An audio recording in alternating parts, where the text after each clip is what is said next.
Have a seat. Do I need to wear that lapel mic? Yes, please. Oh, yeah. Get this.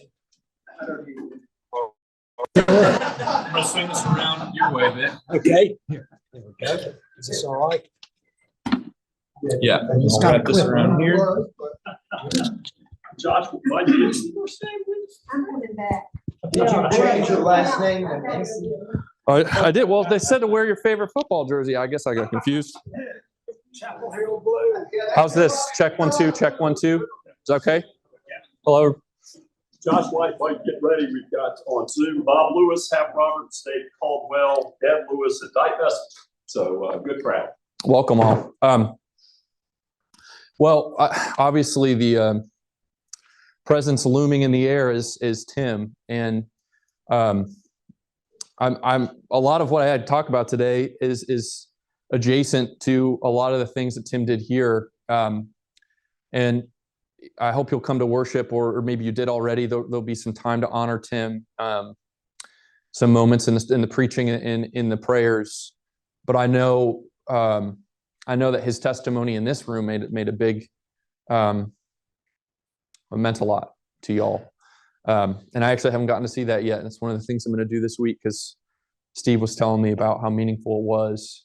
But he was much beloved, and well, here we are. Ash Wednesday's on Wednesday, and we're traveling into this journey. The last song we played in this church was the song we just sang. We sang "I'll Fly Away" this morning because it was the last Tim's last song.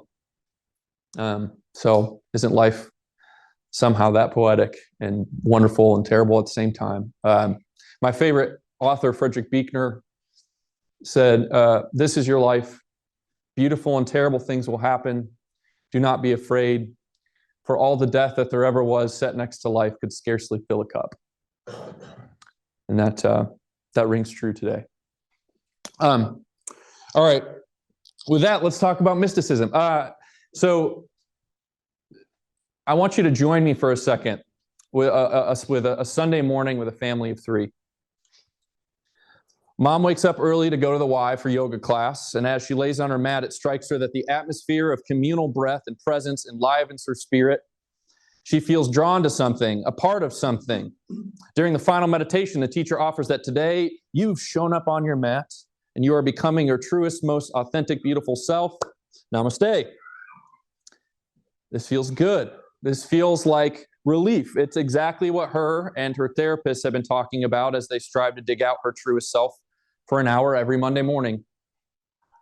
At the same time, as the mother is at yoga, the father has arisen from bed. His phone beeps and buzzes to the left of him. He loads his favorite news app and discovers that yesterday there was yet another school shooting. Not only that, he feels his blood pressure rise as he reads the political turmoil of the forthcoming election, and he gets so angry that he decides to share a passionate post on Facebook to get out his feelings and to be heard. His anger carries him somehow to his work email. It's his day off, but his boss has asked that he put together a presentation by the evening for the end of the fiscal quarter. And since the Ivy League schools his son wants to go to aren't cheap, he's got to compete for that promotion. An hour later, his son awakes. Today, he has two practices, both soccer and basketball, 1 hour apart. He is tired because he was awake until 2 a.m. last night, completing a project for one of his 7 AP college prep courses. He's got a 4.6 GPA, but with an A on this project, he might just ascend to the 4.62. He slept with his phone like a teenage teddy bear. And the moment he wakes, he pops open Snapchat and Instagram and TikTok to catch up on the latest videos and trends and to see what his peers have been up to for the last 6 hours while he slept. One video offers a life hack for sleeping less and doing more. Another, a superfood for living forever. Another, with an impassioned plea for supporting Israel. Another, with a vehement cry for justice for Palestine. What do yoga, politics, therapy, and exercise have to do with one another? So what happened? What happened on that Sunday morning? Let me ask it this way. What spiritualities did this family of three participate in on Sunday morning? Any thoughts? I think the mom did. Yeah. She had a moment of peace within a hectic world and week. and a moment of gathering with friends. Okay. So I'm going to put spirituality of yoga. Maybe we put in there a little like Buddhism light, I would call it. Okay. Let me suggest to you that the Father is participating in the spirituality of politics, of work. Honestly, the religion of outrage. The Son is participating in the religion of school and the religion of exercise and sports. We're going to get to talking about why these are religions and spiritualities. There's a social media one too. Got it. There you go. Social media. Achievement. Who said that? Boom. So all of these religions, spiritualities, the fuel for all of them in the modern world is performance or achievement. It's what David Zoll, who was with us last week for the Lewis preaching series, calls performancism. He says all of these religions that we have, all these spiritualities that we practice, we'll come to talk about mysticisms that we have, the fuel underneath them in the modern world is our performance in some way. Now, I want to give you a definition of this word mysticism. Now, when you hear the word mysticism, maybe you've never heard it. Maybe it's a word that feels far away. See the mist there, the root of the word is the same root from which we get words like mystical, mystery. So we see that word and we think otherworldly. Maybe you're picturing a monk in the wilderness. Maybe you're picturing someone breathing deep in yoga. It's something kind of out there, extra to our world. But what I want to suggest to you, along with my favorite theologian that I've brought to you many times, Andy Root, who's written a book on mysticism, is that mysticism is not otherworldly charismatic experience like speaking in tongues or handling snakes or drinking arsenic. Mysticism is whatever we use in the modern world to overcome the impediments of life. Mysticism is the practices that we use to overcome our burdens and challenges in this life. Christianity, worship on Sunday morning, is a such mysticism. Now, it's interesting. None of you mentioned that what the family did not do spiritually is go to church. Which I want you to just see that contrast. And I'm not casting aspersions. Today I am an observer, okay? There's going to be moments you're going to be like, does Josh really think this? I'm just being a cultural critic, and I just want to point some things out to you and let you wrestle with them a little bit, okay? So the question for today is, can modern mysticisms, absent God, actually transform us and save us? Or not? It's a very live question. It's, I would argue, one of the livest questions that we have around today. And what you need to know is that underneath every mystic spirituality, all of these things that this family did on Sunday morning is a view of the self. Is an answer to the question, what is a human being? What is a human being for? Today in the Mount of Transfiguration, the sermon for today, Jesus asks the disciples before that moment, he says, who do you say that I am? He asks the question about identity, about anthropological destiny. What does it mean to be a human being? And underneath any practice, any modern spirituality that tries to get us out of our burdens and impediments is a view of the self. So we're going to also talk a little bit about, well, what views of the self can there be in a mysticism absent God? All right. Before we can really unpack all this, we gotta jump on the plane with me, and we're gonna go to France, and we're gonna jump into the DeLorean, and we're gonna go back about 300 years to France in a time almost parallel to when the Revolutionary War occurred. So I want you to keep that in your mind. The ideas that sparked that are already beginning here in France. And I want to talk to you about a guy named Rousseau, Jean-Jacques Rousseau. Has anybody in here heard the name Rousseau before? Yeah. Yeah. For Rousseau was an important philosopher in France. Rousseau believed that within the modern world, there are two, let's call them hounds, two dogs barking at us simultaneously, okay? And these two dogs are reason and expression. Now, that's a little abstract. So let me take it down to earth with an example from a time we hate to talk about, which is COVID, okay? Now remember, I'm not taking political sides here. I'm just being an observer. So let's keep the knives inside. So the mask and vaccine debates, right? What were they really about? Right? We think at the level of symptoms, they were just about people being angry and having personal opinions. Rousseau would say, no, no, no, no. They are about the collision of reason and expression.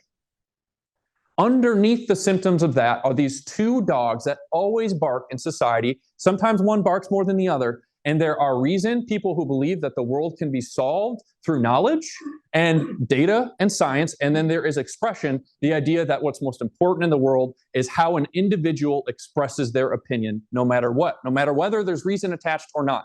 So reason, the world of reason, and then the world maybe of even of emotion. What I would argue to you that is that any debate we have in the culture wars, if you listen closely enough, you will hear the dogs of expression and reason barking. And sometimes they fall on political lines, but sometimes they do not. Sometimes people on the right champion reason, and the left is expression. Sometimes on the left it's reason, and the right is expression. But those two dogs are always barking. What Rousseau did that was innovative, and what makes him the father of the air we breathe.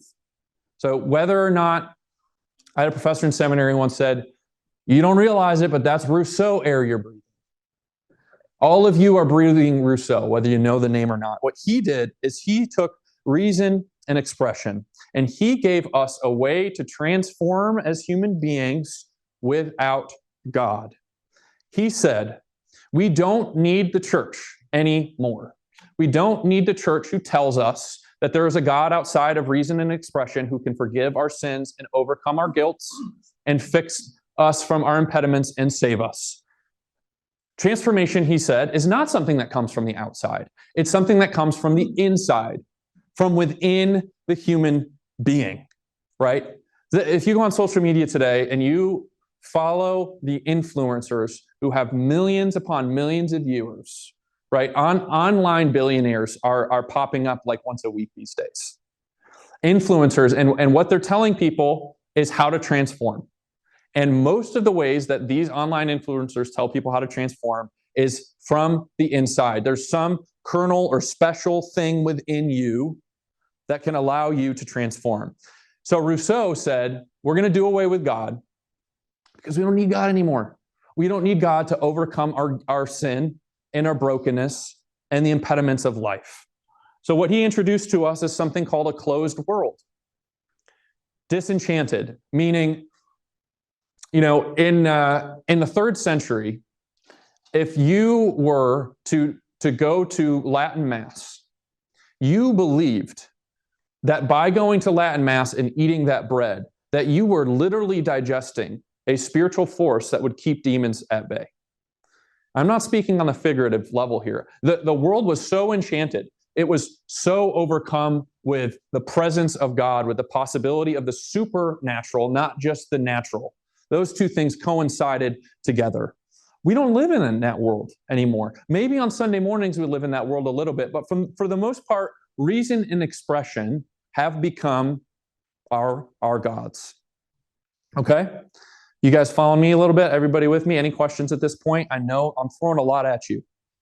So that's what Rousseau did. And here too, when I'm speaking of a kind of religion or spirituality that doesn't need God anymore, when I say God, I don't just mean intellectual assent to belief in God. Like, well, I think God might exist. I mean the belief that there is a God outside of our reality, outside of materiality, outside of science, outside of reason and expression, who can actually break into our world and transform people and things and do things that we cannot do ourselves. That's what I mean by God. But then there's a problem. Here's the problem. Rousseau imagined that without God, we would no longer feel the pang of guilt.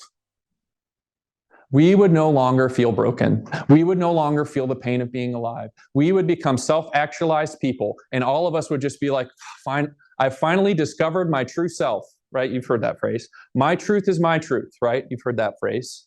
I know who I am. Here's the problem. More than almost maybe any other time in the modern world, especially in the 20th and 21st centuries, guilt emerges as a problem that is rampant, not just within us, but is explored in popular culture and otherwise. So we got rid of God, but we didn't get rid of guilt. So think with me for a second. What happens in a culture where, because Rousseau is the air we breathe, we don't have God to help us deal with our guilt, but we feel guilt all the time? What do? What's our answer? We get busy.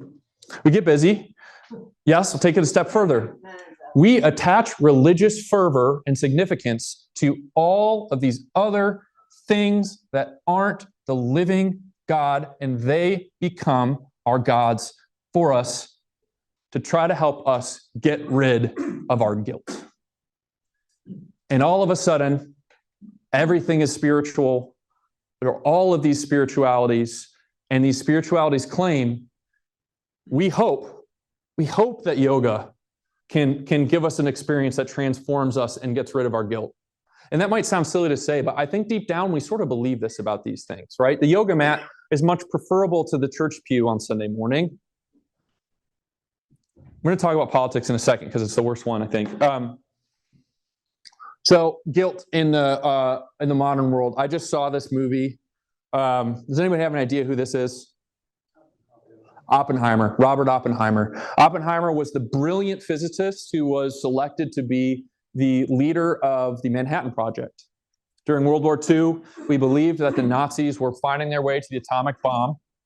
And so Oppenheimer brought together physicists from all over, and at separate locations. One was in Chicago, and one was it Nevada or Arizona? Do you remember? Was it New Mexico? Okay, I was wrong on both counts. But they went to the wilderness to figure out how to put together the atomic bomb. And Christopher Nolan's most recent exploration of this, I would highly commend to you. Okay, there's a few scenes in there that you'll wonder why I commended it to you. That probably didn't need to be in there, but otherwise, I think it's really worthwhile to watch. It's a biography about guilt, and the whole movie is an exploration of the guilt, the moral ambiguity, and the ethical complexity of the man who felt he needed to deliver on accomplishing this task of having an atomic bomb because the world felt as if Germany was going to have it. There was no way out of the war in Japan. We were going to lose hundreds of thousands of lives. And nevertheless, after the bomb explodes, does anybody know what Oppenheimer said? He said, "I have become a destroyer of worlds." And the test that they do in the wilderness to test if their atomic bomb works, he called, does anybody remember? The Trinity test. Because he felt like they were tapping into a power greater than what man should tap into. And the movie, what I love about the movie is Nolan doesn't give you an answer. He just leaves the guilt of Oppenheimer hanging there. And you have to contemplate what you believe. Can God forgive Robert Oppenheimer? Can Robert Oppenheimer get himself out of guilt?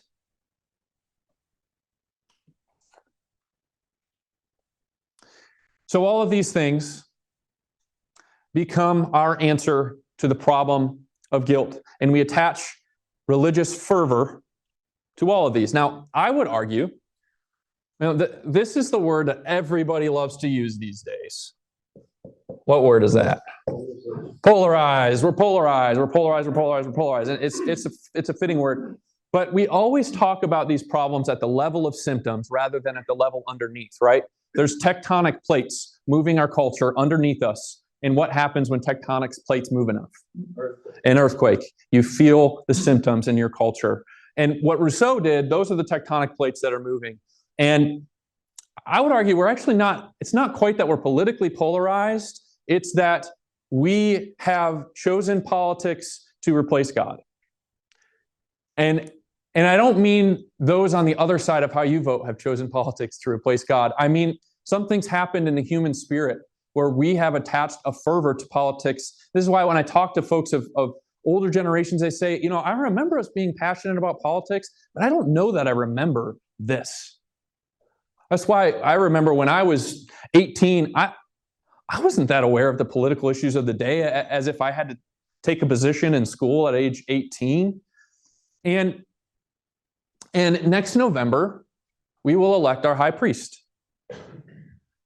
And the left, if it's Biden, will have gotten the high priest that they believe will absolve them of their guilt. I've seen posters, I saw them especially when Obama got elected. Obama is our only hope. And I thought, man, the only other place you hear people talk like that is church. And then I've seen the posters with Trump and Jesus next to each other. And it's kind of funny on the one hand and then not funny on the other hand because that shirt only exists when you attach a religious significance to a figure. And if Trump's elected, then he'll become the high priest of the right who will absolve us of our guilt and of our sin. Isn't everything up there basically self-medicating? Yeah, I think you could say that. Away from guilt? So you can take yoga and you can make that your God. Absolutely. And absolve your own guilt because you're so busy in it. Yeah. And feel relief. Or you can take drugs on the other side. Yeah, and this is why Dave said this last week. We are one of the wealthiest societies that's ever existed in the history of humankind. We are the most addicted, the most lonely, the most likely to take our own lives. Yes. Back to Oppenheimer. Yeah. Doesn't that lead you back to the cross? What Jesus said on the cross? Yeah, say it. You know what they did? That's right. And that's exactly right. And what you are quoting is a way out of guilt that Rousseau has not given us. The cross. There must be a force or a power outside of human sin and brokenness that must break in and arrive in order to help us out of guilt. Right? That's what the cross does. That's what the cross does. Yeah. Why do we go to church? What's out from going to church? What? Church because you love God. You want to be closer to Him when you get there, and you hope they feed you the right kind of way when you get there. Yes, what I would argue, and I am actually an anti-decliner these days. What I mean is the decline narrative that you hear, and I've spun it too here at this very church. People are going to church less. Decline, decline, decline, decline. And at some point, you tell people things are declining, and it's like, wow, I guess we're declining, and we're almost dead. And the answer to that is, well, as long as resurrection is at the heart of the universe, there's no such thing as decline. But I believe there's going to be a resurgence. There's going to be a resurgence of people wanting church because we have the only answer that can actually get you out of guilt. And there will just come a point where all of this crap will come up empty. Yeah, right? It's accomplished the only thing we're selling here that isn't been sold elsewhere is drugs. Yep. And Yeah. All right, we're gonna dive deeper. You guys okay with diving a little deeper? I'm not gonna leave you here. We're gonna go a little deeper. So Andy Root in his book says there's really two pathways in the modern world that we get set upon in order to be mystical, to find ways to transform us absent God. I'm gonna give you two ways. Here's the first way. Does anybody know who this is? Ted Lasso. Love Ted Lasso. So one of the things I always love to ask every year when shows win Emmys and they become so popular, right? And Ted Lasso came out during the pandemic, which is another interesting thing. But I always ask, why is this show popular, right?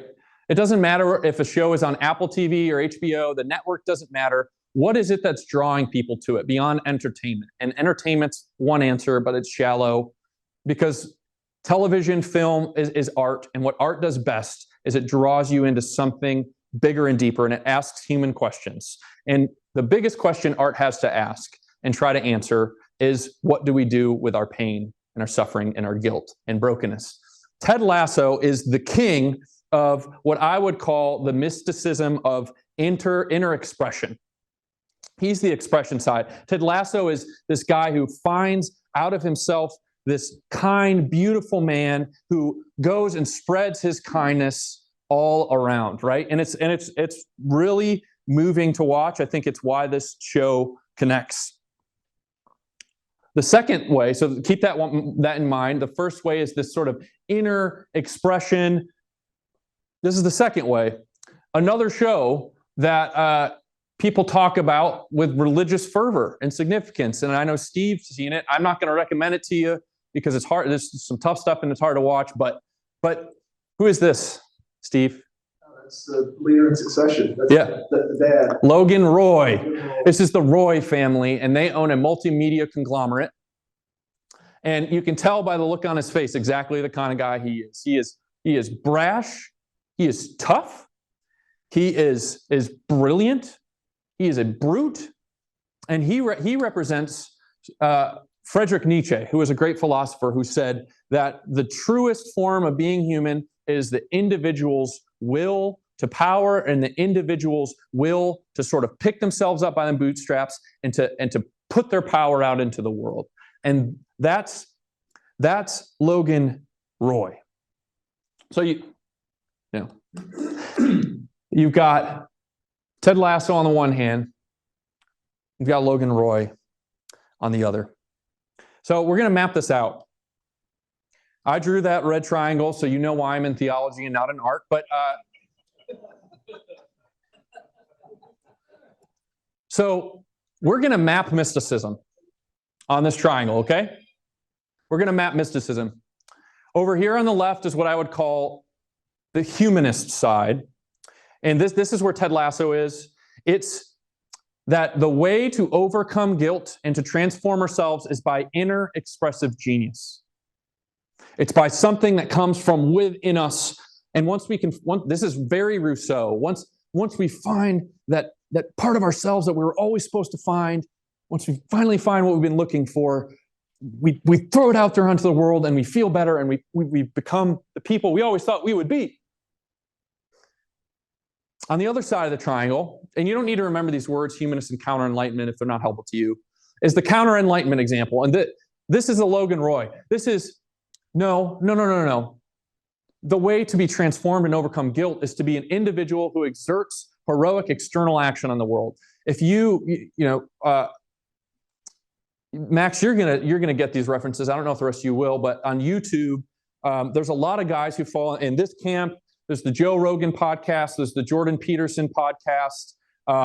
There's a movement online, especially within men and masculinity, of this kind of, no, it's not this inner expressive genius, be who you want to be. It's heroic external action. It's individual expression. Now, again, Root doesn't, and I'm not judging either sides of these because all of us at one point or another, we have these sort of parts in us. But it's also interesting to think about how they map onto our own political desires. Right now, I would say a lot of the debates that we're having, the right is over here and the left is over here, and they don't understand each other at all.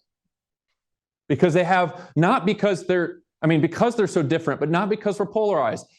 Because the undergirding mysticisms that we have chosen, the pathways that have already been paved for us by people like Rousseau, have caused us to see the world in a particular way that we think will get us out of guilt. Up here is the beyonder mysticism. This is what we try to do at church. This is the only way out of yourself is something other than you, right? This is the kid on the mission trip who says to me, after they built a house and given the keys to the family, said, Josh, I don't quite know where to place this. I've never had this feeling before. And I say, that's the Spirit of God. Let's have a little fun. I'm mapping a few things onto here. So we've got Ted Lasso over here. We've got Logan Roy over here. I would argue you've got Donald Trump over here and you've got Joe Biden over here. And they're both really, really a ways over there on these sides. So no wonder people who this is the path of mysticism they fall into, they're like, he's my guy.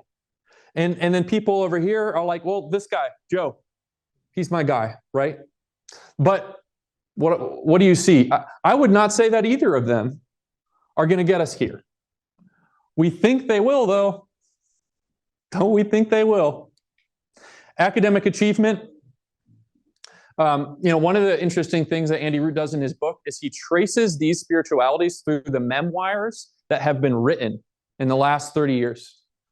And what he notices is that the memoirs, the way that somebody narrates their story and what rescued them, because all memoirs are ultimately about how somebody had a situation of burden or guilt or a problem or suffering or death and how they got out of it.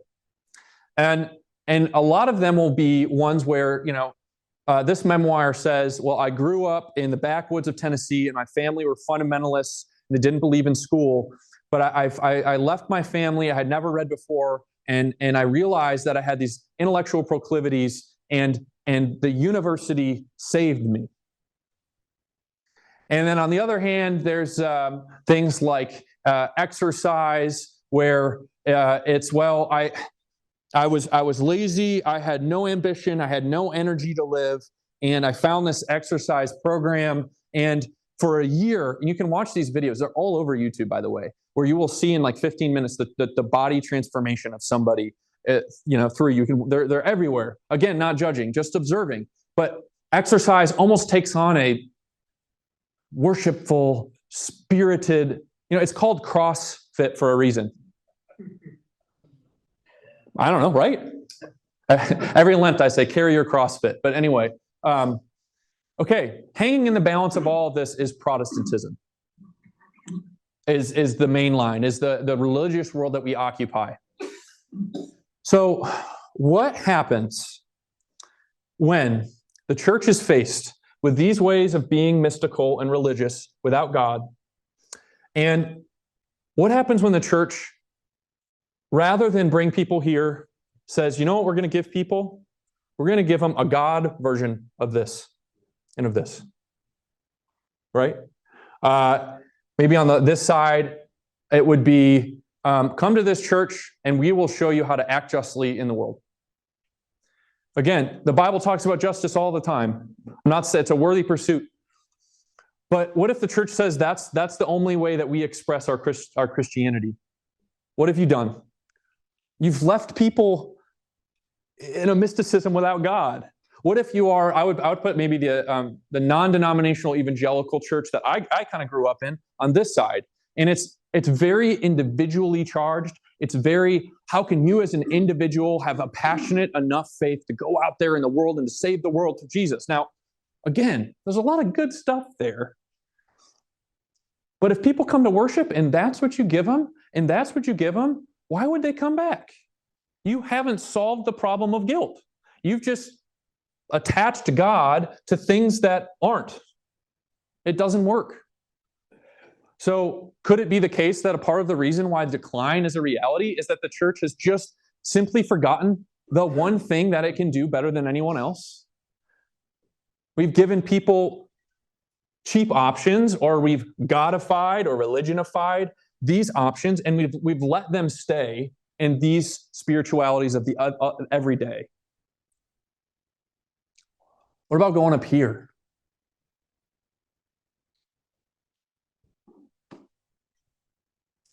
On the Mount of Transfiguration, I'll unpack this more in the sermon.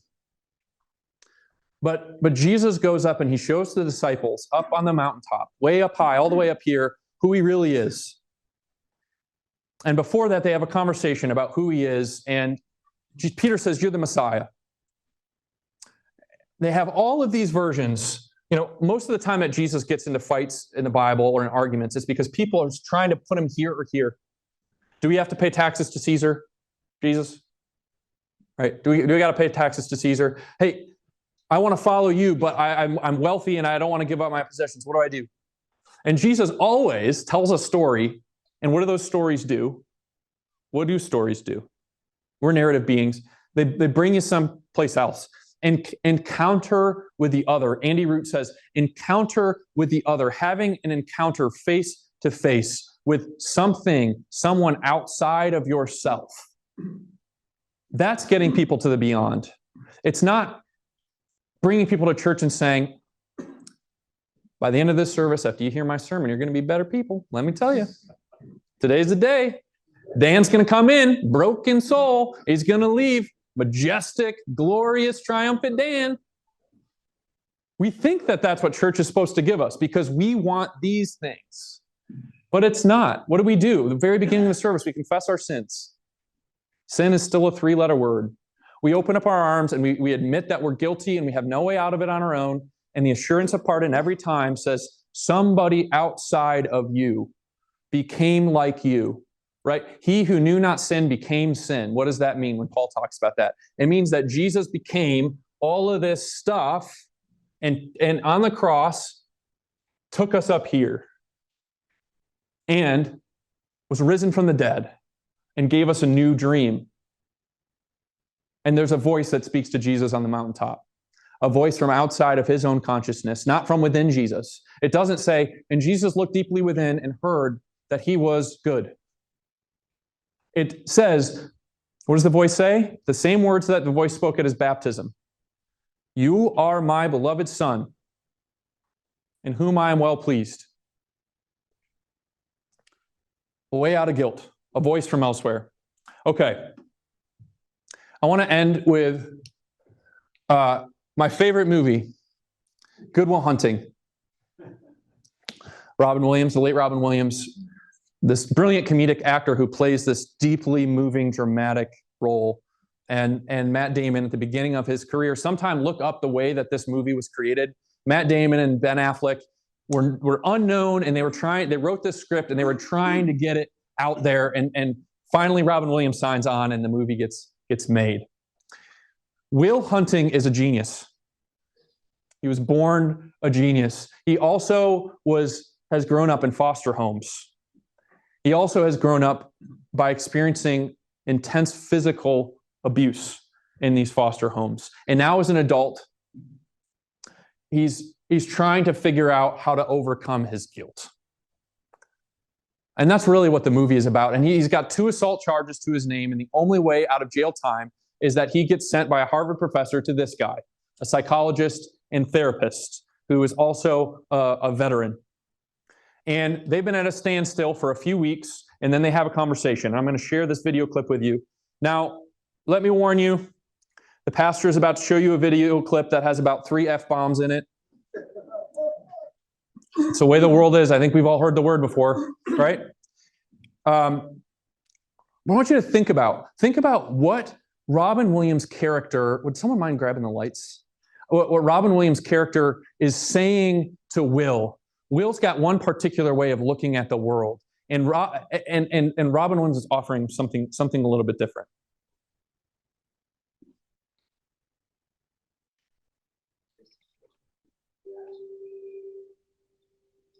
Really nice. You got a thing for swans? Is this like a fetish? It's something like, or do we need to devote some time to? I thought about what you said to me the other day, about me painting. Stayed up half the night thinking about it. Something occurred to me. Fell into a deep, peaceful sleep, and I haven't thought about you since. What occurred to me? You're just a kid. You know, the faintest idea what you're talking about. Thank you. So, you've never been out of Boston. Nope.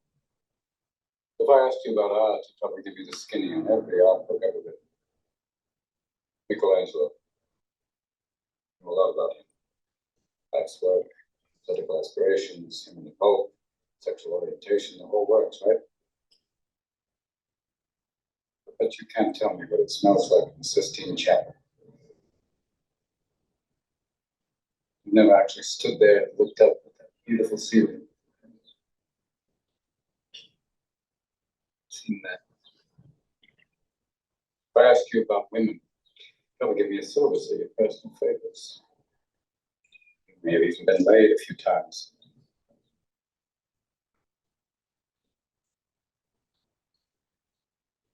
But you can't tell me what it feels like to wake up next to a woman and feel truly happy. You're a tough kid. I ask you about war, you probably throw Shakespeare at me, right? Once more into the breach, dear friends. You've never been near one. Never held your best friend's head in your lap. Watch him gasp his last breath into you. Ask you about love. Quote me a sonnet. You never looked at a woman but totally vulnerable. Known someone who could level you with her eyes. Feeling like God put an angel on earth just for you. Could rescue you from the depths of hell. And you wouldn't know what it's like to be her angel. To have that love for her be there forever. Through anything. Through cancer. You would know about sleeping sitting up in a hospital room for 2 months, holding her hand, because the doctors could see in your eyes that the terms visiting hours don't apply to you. You don't know about real loss, because that only occurs when you love something more than you love yourself. I doubt you've ever dared to love anybody that much. I look at you, I don't see an intelligent, confident man. I see a cocky, scared, shitless kid. But you're a genius, Will. No one denies that. No one could possibly understand the depths of you. But you presume to know everything about me because you saw a painting of mine and you ripped my fucking life apart.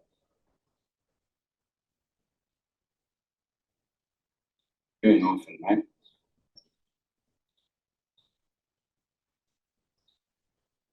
You think I know the first thing about how hard your life has been, how you feel, who you are? Because I read all of the twist. Does that encapsulate you? Personally, I don't give a shit about all that because you know what? I can't learn anything from you. I can't read in some fucking book. Unless you want to talk about you, who you are. And I'm fascinated. I'm in.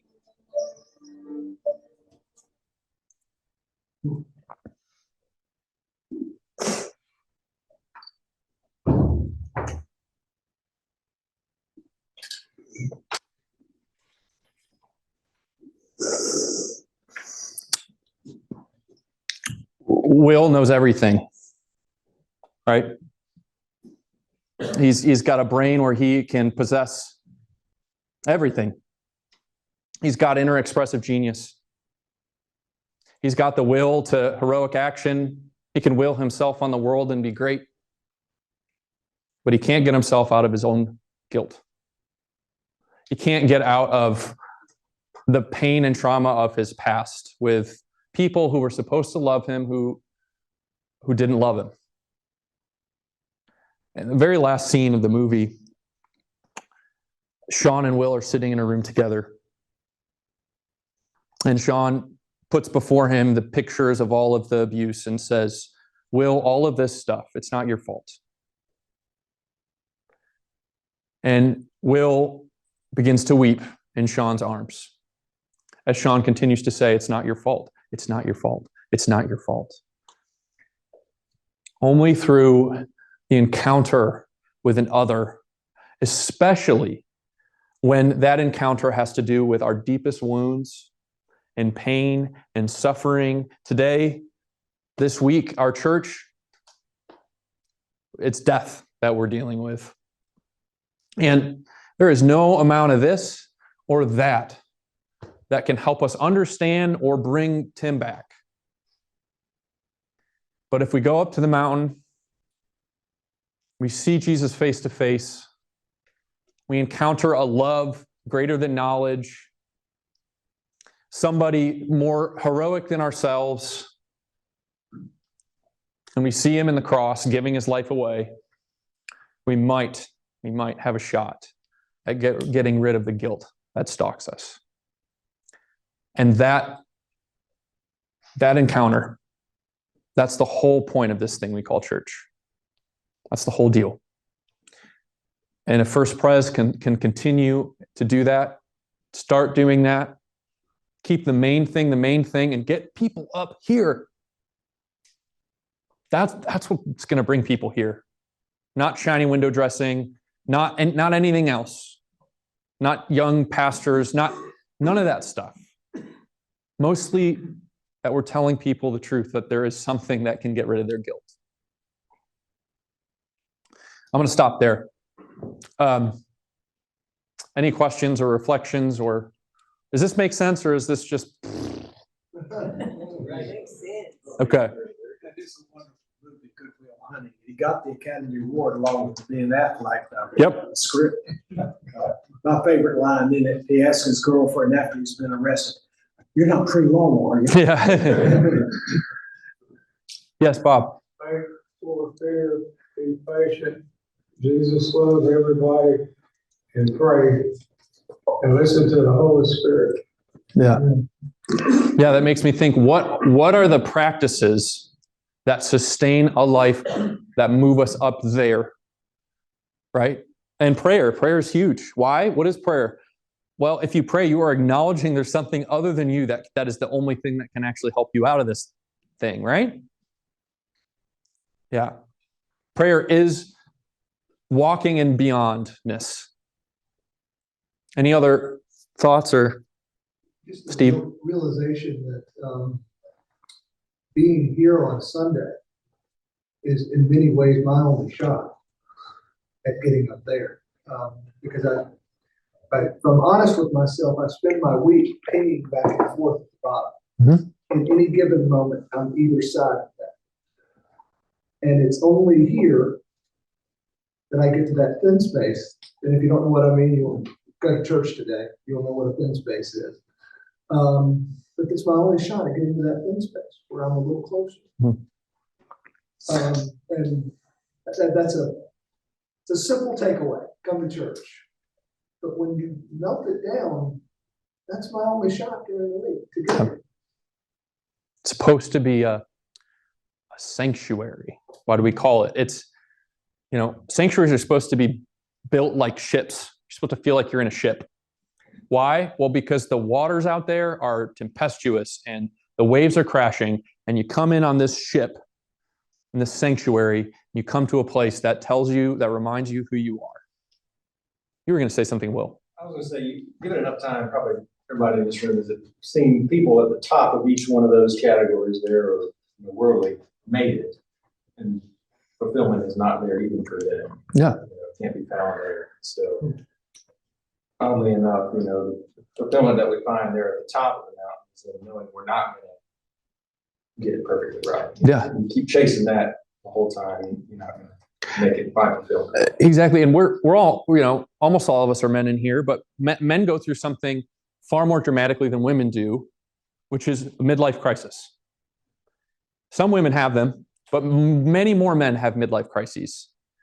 And I don't have the answer exactly for why that is, but it's an interesting reality. Why do men in the United States have midlife crises more than women do? I don't care as much of the gender aspect of it, but it tells me that whatever we've been buying, you spend 20 years as you emerge from college building a career to try to get to the top of all this stuff. And then you get there and you realize that what's actually happened is the triangle's just flipped, and you put this one at the top, or you put this one at the top. And you realize that at the top of the ladder, it's actually just lonely. And so what happens? Your whole life disintegrates because the narrative you've been given to deal with your guilt doesn't satisfy. This is why AA is the best church in town, because the first thing you say when you walk into AA is what? I'm an alcoholic. Let me show you my worst sin, the guilt that I need. And what are these 12 steps? They talk about you got to believe in something that's beyond you. You have to ask for forgiveness. AA is all about how do you actually get rid of your guilt and your sin. And they do it really well because they're just honest. I can only wish for that. That's why people on the other side of addiction, to me, sometimes they possess a wisdom Sometimes people on the other side of real suffering too. People have really gone through stuff. Ted Lasso, the first season you think, oh man, this guy, he's just so nice and his life's perfect. And then you realize in the second season that his father committed suicide when he was a young boy, when he was 16 years old. And somehow that pain brings you to a thin beyond place. And David Brooks wrote a book about this called The Second Mountain. He says what happens after the midlife crisis, what happens after you realize that you can't figure it all out in yourself, is you start climbing the second mountain of your life. And that's the mountain that gets you there, because you've realized that these things just don't have any answers. So pay attention. In the next week, you will see the proliferation of these things in all of the things that we have made religious. All right, I got to get to worship, but thank you all. Thanks for having me.